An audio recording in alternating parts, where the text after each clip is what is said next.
Ako po si Elmer Gorilla, operator ng Honjet 60cm dito sa Soyo. Nagamit ng 4 na araw na may total of 63 meters na run. Ito po ang printer head.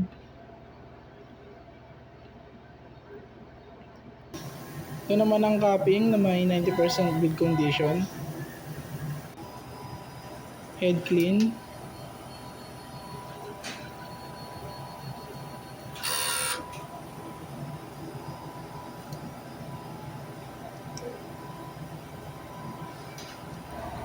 Then nozzle check.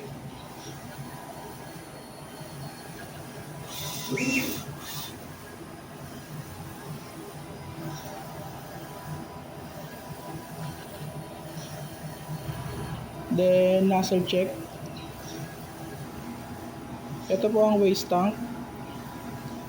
Ito naman ang ABR. Ito naman ang ground wire. Ink level ay tama lang. Monthly maintenance checklist. Daily output. Na-consume last week ay magenta, black,